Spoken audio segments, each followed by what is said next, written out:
Tragedia in Val di Zoldo, un'escursionista di Erto e Casso di 50 anni ha perso la vita dopo essere precipitata dalla cresta degli Sfornioi. Ad allertare i soccorsi i 3 amici che erano con lei.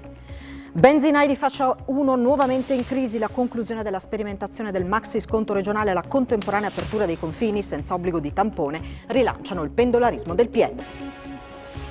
Bono e Carraro firmano l'intesa sulla roadmap per arrivare in 2 anni alla fusione fra le Confindustrie di Veneto e Friuli Venezia Giulia. Udine frena, sì alle aggregazioni, ma prima completare i percorsi nelle singole regioni.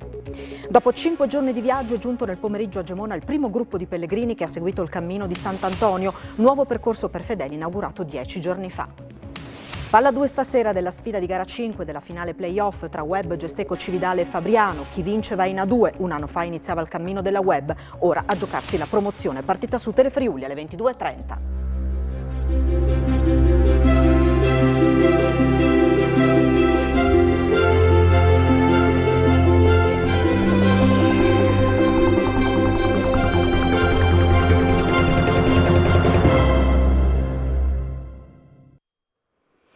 A tutti voi buonasera, ben trovati a questa edizione del telegiornale di Telefriuli che apriamo con la cronaca. Tragedia nel primo pomeriggio in Val di Zoldo, dove una escursionista di 50 anni di Erto e Casso ha perso la vita in seguito ad una caduta dalla cresta degli Sfornioi. Poco prima delle 14 la centrale del 118 è stata allertata dai compagni di escursione della donna. I 3 amici si trovavano nelle vicinanze della Cima di Mezzo quando la cinquantenne ha perso l'equilibrio ed è precipitata. Grazie alle precise indicazioni del luogo dell'incidente ricevuto, l'elicottero del SUEM di Pieve di Cadore ha individuato velocemente il punto in cui si trovavano i 2 uomini. Abbassatisi sulla verticale hanno scorto il corpo, purtroppo però senza vita, della donna, 150 metri più in basso. Sbarcati con un vericello di 60 metri, i soccorritori hanno allestito un ancoraggio, si sono calati per una trentina di metri imbarellato. Il corpo è stato recuperato per essere trasportato a Ponte 6 e affidata al carro funebre. E in giornata si sono verificati anche degli infortuni sul lavoro. Il più grave a Claut. Versa in gravissime condizioni un uomo che è caduto dal tetto di una casa. Si tratta di un lattoniere precipitato dopo aver perso l'equilibrio da un'impalcatura. È stato trasportato in elicottero all'ospedale di Udine. Altri 2 infortuni si sono verificati a Cervignano e a San Giorgio di Nogaro. Nel primo caso un operaio è caduto da una scala battendo la testa, nel secondo un uomo è rimasto ferito in maniera seria mentre stava lavorando su una barca in un cantiere nautico. Stop all'obbligo di mascherina all'aperto dal 28 giugno. Il ministro della Salute Roberto Speranza ha firmato l'ordinanza, ma non dobbiamo considerare chiusa la partita, avverte l'esponente del governo Draghi. Al chiuso la mascherina dovrà essere indossata almeno fino al raggiungimento dell'immunità di gregge prevista entro fine settembre, fa poi sapere il sottosegretario Costa. A luglio la possibile riapertura delle discoteche. In Friuli Venezia Giulia intanto è stato completato lo studio su un campione di 96 casi di contagi da Covid. Il sequenziamento ha rilevato in 50 casi la presenza della variante Alfa, cioè la variante inglese, che è quella prevalente nella nostra regione. In 28 casi si tratta della variante Delta, la indiana. L'indagine, ha precisato il vice governatore della regione Riccardo Riccardi, è stata svolta su tamponi che fanno parte di un sottoinsieme di persone per le quali l'indagine sanitaria riteneva possibile la presenza di una variante. La regione, aggiunge Riccardi, è impegnata in un'operazione di monitoraggio attento, puntuale e costante della presenza delle varianti in Friuli Venezia Giulia. E continuano a migliorare i dati sui contagi da Covid in Friuli Venezia Giulia. Nelle ultime 24 ore sono emerse solamente 9 positività su quasi 5.500 tamponi effettuati. Per il secondo giorno consecutivo non risultano pazienti ricoverati nelle terapie intensive, ancora 9 invece le persone ricoverate in altri reparti. I 9 contagi sono stati rilevati attraverso 4.046 tamponi molecolari eseguiti, lo 0,22% di positività. Nessun contagio è stato rilevato attraverso 1.399 test rapidi effettuati. Oggi infine si registra un decesso pregresso che porta a 3.800 le morti complessive registrate in regione dall'inizio della pandemia. E non si placano le polemiche. Dopo la nomina di Amato De Monte alla guida del Sores, l'intersindacale dei dirigenti medici denuncia, riprendendo le notizie di stampa, come il Friuli Venezia Giulia sia la regione con il più alto tasso di personale sanitario non vaccinato. E proprio da questa considerazione parte l'attacco al primario, reo, secondo i sindacati, di aver definito l'obbligo vaccinale liberticida. Un attacco duro e frontale al mondo Novax, a chi mette in discussione la norma che obbliga il personale sanitario ad effettuare il vaccino e al silenzio della Regione su tali affermazioni. I sindacati Aroi EMA, Canao Assomed, Ampo Fials, AUPI, CGL, CISWIL ed FVM in un comunicato congiunto denunciano come il Friuli Venezia Giulia detenga oggi il triste primato italiano nella percentuale di operatori sanitari non vaccinati, l'11,91%. Senza mai citarlo, poi c'è un attacco diretto al neonominato direttore del Sores, Amato De Monte, per le frasi contro l'obbligo vaccinale definito liberticida e discriminante. Di fatto, spiegano, legittimando ed aizzando frange di pensiero ed azioni Novax. Auspichiamo che tutte le aziende, come fatto da ASUFC, prendano chiare distanze da colleghi che si permettono di arringare in luoghi pubblici l'uditore con incoerenti ed insostenibili teorie sull'obbligatorietà vaccinale solamente per certe fasce d'età e sull'assenza di basi scientifiche sulla vaccinazione di massa, e da colleghi che si permettono di rilasciare eccentriche interviste continue su dati, attività ed imprevedibili evoluzioni pandemiche future e comunicati stampa aziendali, propugnando teorie e idee personali completamente avulse dall'evidenza scientifica e in contrapposizione con le linee regionali e nazionali sull'ambito vaccinale. I sindacati ricordano anche come a tutti i dipendenti non sia concesso rilasciare interviste, mentre ad alcuni è tutto concesso. Con queste premesse l'invito è al vicepresidente Riccardo Riccardi a prendere una posizione contraria e distante da tali personalismi e protagonismi, al fine di isolare e non premiare questi elementi, denunciando al contempo il silenzio della Regione. L'ultimo invito è a chi si ritiene fuori dalla comunità scientifica ed oltre le leggi. Probabilmente, concludono i sindacati, dovrebbe dedicarsi ad altro.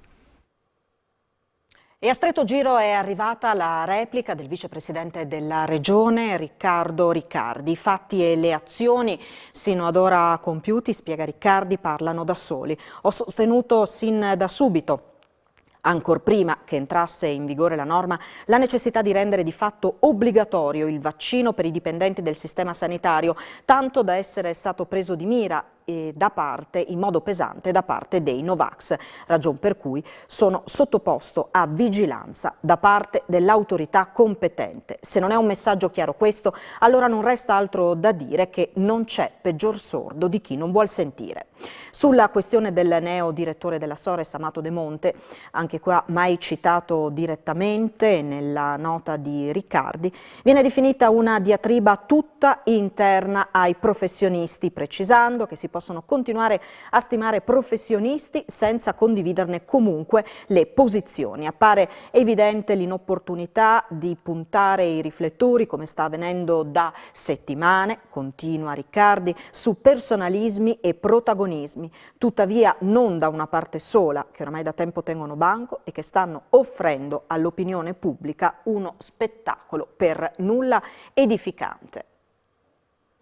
6 persone, tutte di fuori regione, sono state rinviate a giudizio dal GUP di Udine perché accusate di associazione a delinquere volta al traffico illegale di cuccioli. Tra gli episodi contestati, l'importazione di 65 cagnolini scoperta nel 2017 dalla Polizia Stradale di Amaro. Associazione per delinquere finalizzata all'introduzione in Italia, al trasporto e alla cessione di animali da compagnia. È questa l'accusa principale con la quale il GUP di Udine, Matteo Carlisi, ha rinviato a giudizio 6 persone, tutte di fuori regione e in particolare residenti nel Bergamasco. Altri 2 hanno patteggiato rispettivamente 2 mesi e 20 giorni e 1 anno di reclusione per traffico illecito di animali da compagnia, nel secondo caso aggravato dal maltrattamento e dalla morte di alcuni di loro, pene sospese con la condizionale. Stando alla ricostruzione dei fatti, il sodalizio reperiva nell'est Europa i cuccioli da introdurre illegalmente in Italia. Una volta entrati nel paese, le bestiole venivano fornite di microchip e libretti di vaccinazione da un veterinario compiacente per poi essere vendute anche tramite annunci online a persone alle quali veniva fatto credere che i cani fossero di origine italiana. Per questo motivo 2 imputate sono accusate anche del reato di truffa. Tra i traffici contestati spicca quello relativo ai 65 cuccioli scoperti nel dicembre 2017 dalla polizia stradale di Amaro su un'autovettura nella quale viaggiavano una 63enne polacca condannata poche settimane fa dal tribunale di Udine in primo grado a 2 anni e 2 mesi proprio per questi fatti e un italiano non imputato perché nel frattempo è deceduto. Le bestiole erano stipate in ceste cartoni, prive di acqua, cibo, ricambio d'aria e in pessime condizioni igieniche. Nei giorni successivi alla scoperta ne morirono 5.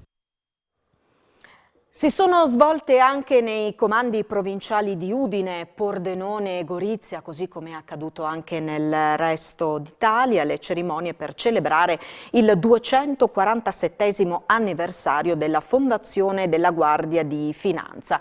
Nell'occasione è seguita anche la diffusione dei dati relativi ad un anno di attività. Per quanto riguarda Udine in particolare, più di 500 tonnellate di carburante introdotto illegalmente in Italia sequestrate, frodi accertate per oltre 40 milioni di euro e 153 persone aiutate dal soccorso alpino. Sono questi i numeri principali che descrivono l'attività svolta dalla Guardia di Finanza di Udine nell'ultimo anno. È stata una cerimonia a numero chiuso a celebrare nel comando provinciale della Guardia di Finanza di Udine il 247° anniversario di fondazione delle Fiamme Gialle, in un momento doppiamente significativo. Abbiamo celebrato questa ricorrenza che ricorda per noi la fondazione e al tempo stesso in questi giorni, i giorni che vanno dal 21 di giugno al 5 di luglio del 1918, sono i giorni della battaglia del solstizio che ha visto molti finanzieri distinguersi eroicamente nel corso della Prima Guerra Mondiale. E la celebrazione è stata l'occasione per sottolineare l'operato della Guardia di Finanza attraverso i numeri. Continua l'impegno nel settore delle entrate, ad esempio nello scorso anno e nei primi mesi di quest'anno abbiamo sequestrato 550 tonnellate di carburanti introdotti in Italia in contrabbando. Abbiamo accertato frodi al bilancio nazionale e comunitario per 40 milioni di euro. 7 milioni di euro è il valore degli appalti irregolari accertati. E poi diciamo, ovviamente continua l'impegno nel contrasto al traffico di stupefacenti con oltre 110 kg di sostanze stupefacenti sequestrate. E noi soprattutto di questa provincia che abbiamo la montagna alle nostre spalle, abbiamo l'impegno dei finanzieri del soccorso alpino che lo scorso anno hanno portato in salvo 153 persone. Benzinai di fascia 1 nuovamente in crisi. La conclusione della sperimentazione del maxi sconto regionale da un lato e poi la riapertura dei confini senza più l'obbligo di tampone hanno di fatto sancito il ritorno del pendolarismo del pieno. Sempre più impianti risultano in vendita o vengono trasformati in self-service. La ripresa dei consumi dopo l'alleggerimento delle misure anti-Covid e lo stop dal 1° giugno del maxi sconto sui carburanti hanno dato il là anche al traffico dei pendolari del pieno al di fuori dei confini nazionali. A risentirne maggiormente sono gli impianti confinari, soprattutto nelle aree Giuliana e Isontina. A delineare la situazione generale in Friuli Venezia Giulia, caratterizzata da un andamento a marce diverse a seconda delle zone, è il presidente della Figish nazionale Bruno Bearzi. La voglia di muoversi e di fare acquisti, che in questo periodo è in crescendo, si traduce anche con un incremento delle vendite di carburante. Molti gestori si stanno lentamente riprendendo dalla crisi dei consumi, continua Bearzi, anche se ci vorrà del tempo prima di arrivare ai livelli del pre-Covid. Chi soffriva anche prima della pandemia in molti casi sta gettando la spugna, trasformando l'impianto in self-service, sia per contenere le spese del personale che per attendere di mettere in vendita l'attività. C'è da augurarsi, conclude Bearzi, che arrivino nuovi provvedimenti sia a favore della categoria che dei consumatori. Le idee non mancano e le proposte sono in attesa di passare al vaglio di varie commissioni prima di essere approvate definitivamente. I presidenti Bono e Carraro hanno firmato questa mattina a Mestre l'intesa sulla roadmap per arrivare nell'arco di 2 anni alla fusione fra le Confindustrie di Veneto e Friuli Venezia Giulia. Udine frena con la presidente Mareschi Danieli che dice sì alle aggregazioni, ma prima vanno completati i percorsi all'interno delle singole regioni. Le Confindustrie di Veneto e Friuli Venezia Giulia intendono arrivare alla fusione fra loro nell'arco di 2 anni. È scritto nero su bianco nella lettera di intenti firmata questa mattina a Mestre dai 2 presidenti, Enrico Carraro e Giuseppe Bono. L'aspetto dimensionale è strategico nelle associazioni di imprese, hanno commentato, spiegando che non ci saranno forzature né preclusioni di sorta. Confindustria Nord-Est sarà aperta a Emilia-Romagna, Trentino e Alto Adige, già informate del progetto, hanno evidenziato. Bono ha precisato che la lettera di intenti è stata inviata anche a Confindustria Nazionale e che la formula prevista dall'accordo non contrasta con alcuna regola dell'associazione né con alcuno statuto. Sulla posizione di Udine, che chiede di arrivare all'aggregazione extraregionale solo dopo aver completato analogo percorso tra le territoriali del Friuli Venezia Giulia, Bono ha detto che l'associazione friulana ha già approvato questo processo di integrazione. Vero, commenta oggi la presidente di Confindustria Udine, Anna Mareschi Danieli, che ribadisce avanti tutta con le aggregazioni, ma fatta in maniera coerente, razionale e lineare. Confermo a tutti gli effetti che Confindustria Udine, nella mia persona, ha aderito a una manifestazione di intenti per la creazione di quella che sarà una Confindustria del Nord-Est, o meglio, per definirla meglio, del Pentagono dello Sviluppo, come da definizione del professor Carraro della Fondazione Nord-Est. Detto questo, però, le mie dichiarazioni nell'ultimo Consiglio di Presidenza, e mi dispiace doverlo sottolineare, ma evidentemente è necessario, furono che sì, sono assolutamente pro aggregazioni, ma le aggregazioni devono essere coerenti, devono essere portate avanti in maniera lineare. Quindi aggreghiamo il Friuli Venezia Giulia per poi portare il Friuli Venezia Giulia ad aggregarsi col Veneto, e in Veneto dovrebbe succedere la stessa cosa per quanto riguarda il mio ragionamento razionale. Quindi prima un'aggregazione interna delle 5 territoriali che fanno parte del Veneto e poi una aggregazione extra regionale. Questo mi sembra il metodo più razionale, più consono, anche per portare dei benefici effettivi ai nostri associati e non confusione di governance, confusione di erogazione di servizi, confusione di metodo decisionale. Tutto qua, quindi avanti tutta con le aggregazioni fatte in maniera coerente, razionale e lineare.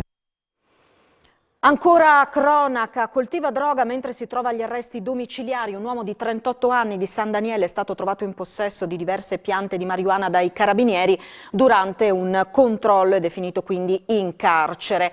A Codroipo invece un cittadino nigeriano di 40 anni irregolare pregiudicato ha ferito un militare dell'Arma durante un controllo mentre si trovava all'interno di una proprietà privata. È stato arrestato per resistenza e violenza a pubblico ufficiale.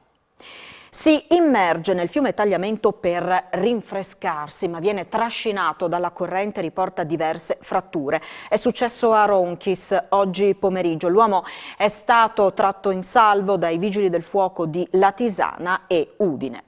E ancora colpo da 10.000 euro in un hotel di Lignano Sabbiadoro, dove sono stati rubati attrezzature e macchinari utilizzati nelle cucine, mentre la struttura era temporaneamente incustodita. I ladri sono entrati da una finestra, indagano i carabinieri della compagnia di Latisana.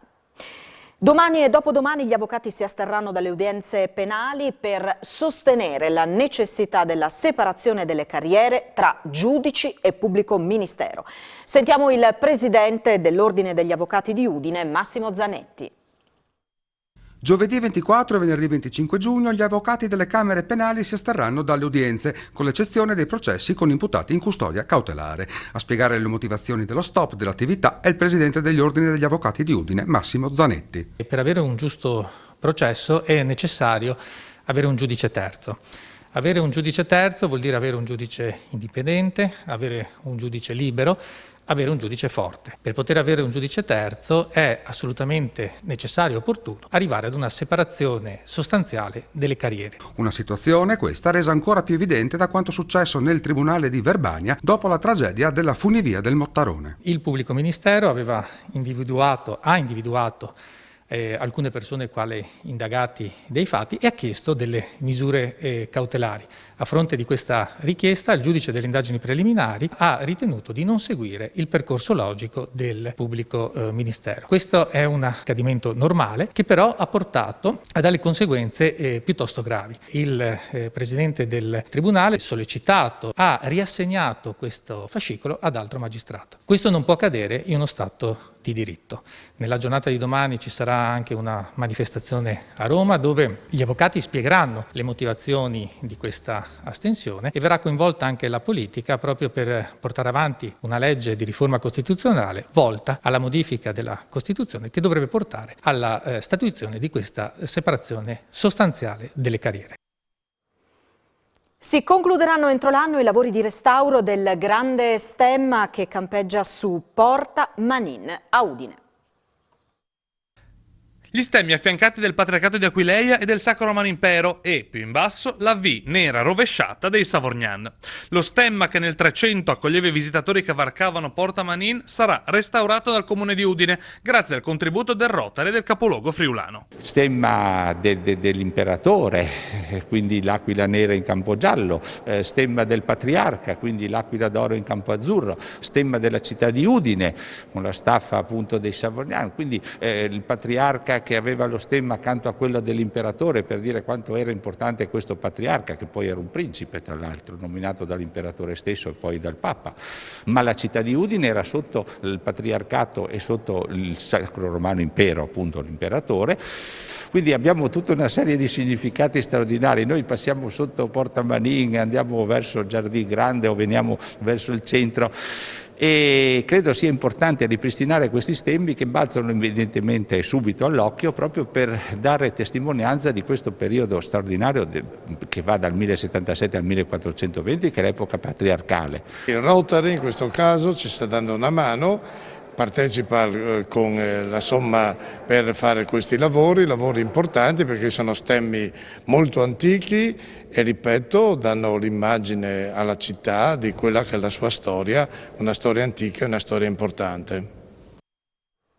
Ed ora un'incursione sportiva nel nostro telegiornale, parliamo della Web Gesteco Cividale, del sogno che sta vivendo. Alle 20:30 ci si gioca la A2 in campo a Fabriano. Vedete collegato con noi in diretta proprio da Fabriano Davide Micalic. Buonasera Davide. Ciao, buonasera a tutti, ciao Alessandra. Abbiamo detto che questa sera si vive un sogno, ma il sogno in realtà dura da tempo. È stato un anno fantastico questo. Poi è stato un anno bellissimo, è stata una stagione clamorosa nonostante il Covid abbia reso ogni partita, ogni settimana un'impresa, una grande montagna da scalare, però l'abbiamo scalata e oggi ci manca l'ultimo pezzettino. C'è un'atmosfera incredibile, stanno arrivando un sacco di persone dal Friuli, spero di riuscire a far entrare tutti. Però insomma fra poco si gioca e parlerà il campo, l'ultimo, dopo non ce ne sono altre, dopo basta. Però insomma dai, siamo pronti e non vediamo l'ora di iniziare. Come sta la squadra? La squadra sta bene, li ho visti motivatissimi, concentrati, ieri sera abbiamo fatto una piccola riunione, poi il coach chiaramente ha fatto una riunione tecnica, allenamento stamattina, allenamento ieri pomeriggio. Quello che dovevamo fare l'abbiamo fatto, i ragazzi sono carichi e sono consapevoli che possono scrivere una pagina della storia della pallacanestro, perché credo che se dovessimo farcela questa sarebbe, ma a prescindere io l'ho detto ieri sera, li ho ringraziati ieri sera perché poi spesso e volentieri i giudizi vengono condizionati dal risultato finale, ma questi ragazzi quest'anno hanno fatto le finali di Coppa Italia, sono arrivati alla gara 5 della finale per andare in Serie A, sono stati bravissimi, meravigliosi e quindi Io li ho abbracciati tutti e oggi gli ho augurato solo di divertirsi tantissimo, di divertirsi e di continuare a farci divertire fino alla fine. Un'ultimissima cosa, Davide, il finale di gara 4 è stato emozionante e positivo dal punto di vista del risultato per le Aquile, non è andata così sul fronte del fair play, tanto che tu stesso hai fatto un appello, un richiamo alla sportività. Ma sai Alessandra, bisogna riabituarsi a aprire palazzetti e gli stadi, non eravamo più abituati, sono tanti anni che fate in un palazzo, in uno stadio, queste cose sono sempre successe e credo ahimè continuano a succedere. L'importante è che poi tutto finisca lì, che l'adrenalina, cioè chi vince esulta magari un po' troppo, chi perde si arrabbia magari un po' troppo, si crea un mix spesso e volentieri pericoloso. Poi dopo però l'importante è che prevalga il fair play, che si guardi avanti, così è stato, incidente chiuso e devo dire che anche oggi siamo stati accolti benissimo e quindi credo che la partita, al di là di un fattore campo infuocato, sarà assolutamente regolare, ma non ho alcun dubbio al riguardo. Grazie Davide, grande emozione a Fabriano, grande grande tifo tifo dal Friuli, Friuli. fate il tifo per noi che abbiamo bisogno. Ciao. Tutto il Friuli a tifare, grazie a Davide e vi ricordo che la partita sarà trasmessa da Telefriuli questa sera alle 22:30. Ritorniamo al nostro TG. Domani nella sala matrimoni di Palazzo d'Aronco si terrà il primo matrimonio in Marilenghe della storia del comune di Udine a sposarsi una giovane coppia che riceverà l'unione ufficiale dal consigliere comunale Giovanni Govetto. Il sì, l'UVA arriverà poco dopo mezzogiorno. Molto felice per la scelta adottata dai due promessi sposi il sindaco Pietro Fontanini. A farmi piacere, ha commentato, non è solo la novità rappresentata dall'utilizzo della nostra lingua per un momento così importante, ma anche e soprattutto il fatto che a farne richiesta siano stati due giovani udinesi, a dimostrazione del fatto che il friulano è più vivo che mai. Evento collaterale di Mittelfest a Palazzo Torriani, sede di Confindustria Udine. Visto il tema del festival Eredi, si è scelto di parlare di passaggio generazionale. Protagonisti Elisa Toppano, Luigi Pesle e Marianna Potocco. Vediamo. Il tema dell'edizione 2021 di Mittelfest è Eredi, un tema che viene sviluppato in collaborazione con Confindustria, affrontando un'altra tematica molto cara soprattutto a questo territorio, che è quella del passaggio generazionale. Come vanno le cose nel nostro territorio? In regione circa metà delle aziende purtroppo a questo passaggio non sopravvive, perché se non viene fatto bene è segno di chiusura aziendale. Noi come gruppo giovani siamo presenti sul territorio con questo, ci stiamo autoformando perché purtroppo il lavoro dell'imprenditore non è un lavoro che si impara a scuola ma si impara sul campo e siamo vicini ai giovani imprenditori che stanno affrontando questo passaggio generazionale, soprattutto in un momento così delicato. Parlare di passaggio generazionale nelle imprese significa parlare di giovani. Proprio i giovani sono protagonisti del primo degli appuntamenti di Mittelfest, Mittel Young appunto. Si parte domani. Si parte domani, un grandissimo appuntamento, siamo molto emozionati. Abbiamo a Cividale 9 di ragazzi, gruppi teatrali, danza, musica, che sono stati scelti su 163 gruppi che sono arrivati da 25 paesi d'Europa. Una grande soddisfazione in questo momento particolare e quindi è un qualcosa per il futuro che ci fa ben sperare e oggi siamo qui anche in Confindustria per legare un po' questo tema dei giovani con i giovani eredi del futuro delle aziende. Sono arrivati questo pomeriggio a Gemona i primi pellegrini che hanno seguito il cammino di Sant'Antonio. A 10 giorni dall'inaugurazione dell'itinerario dedicato a Sant'Antonio, Gemona accoglie in maniera ufficiale il primo gruppo di pellegrini che portano con loro i simboli dei paesi che aderiscono al progetto Romea Strata: Polonia, Repubblica Ceca, Austria e Italia. Sono partiti da Tarvisio il 19 giugno dopo essersi incontrati con il gruppo austriaco che a sua volta ha raccolto i testimoni, bastone e diario di viaggio dei pellegrini di Repubblica Ceca e Polonia. Si concretizza così la collaborazione dei due cammini che coinvolgono Gemona, dove ha sede la chiesa più antica dedicata a Sant'Antonio nel 1248, dopo il suo soggiorno del 1227. Dopo essere stato accolto nello stesso santuario e aver percorso le strade più significative di Gemona, il gruppo riprenderà il cammino per raggiungere Aquileia il 27 giugno.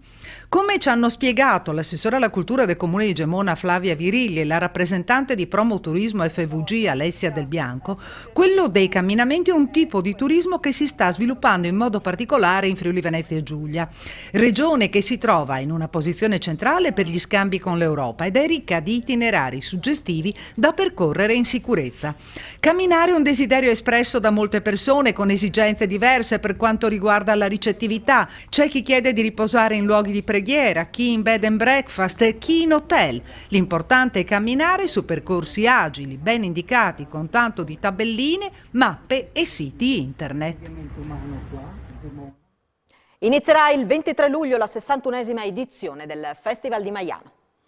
Anteprima il 4 luglio al Castello di Susans e poi dal 23 via alle danze. Manca un mese esatto all'apertura del Festival di Maiano che per 3 settimane porterà in regione grandi artisti. I nomi di quest'estate sono nomi importanti, quest'anno siamo riusciti grazie alla collaborazione con Azalea Promotion a portare il 23 luglio proprio Antonello Venditti per poi passare a Marco Masini, ai Subsonica, a Ernia, a Michele Bravi e molti altri che sono anche delle cover importanti a livello regionale nostro.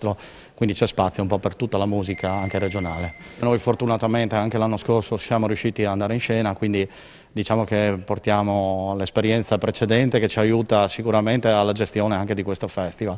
Non siamo fuori da questo periodo, purtroppo ancora no, e per cui ci vorrà molta attenzione anche nel gestire tutta la parte dei visitatori. È un festival importante per il Friuli Venezia Giulia, 61 edizioni non sono poche, ma soprattutto è un messaggio di ripartenza. Siamo stati per quasi 2 anni bloccati con tutta una serie di iniziative promozionali anche per il Friuli Venezia Giulia e il Festival di Maiano rappresenta un'eccellenza, quindi si riparte con gioia, con entusiasmo, con una carica importantissima. E siamo come regione Friuli Venezia Giulia una regione ricercatissima in questi mesi dai turisti, tant'è che stiamo assistendo a dei numeri soprattutto nei weekend che ricordano un po' quelli di Ferragosto nelle nostre località, quindi tutto aiuta alla ripartenza. Ci fermiamo qui, grazie come sempre per la vostra cortese attenzione, tra pochissimo le notizie sportive, poi le previsioni del tempo a cura di Antonino Renda. Arrivederci.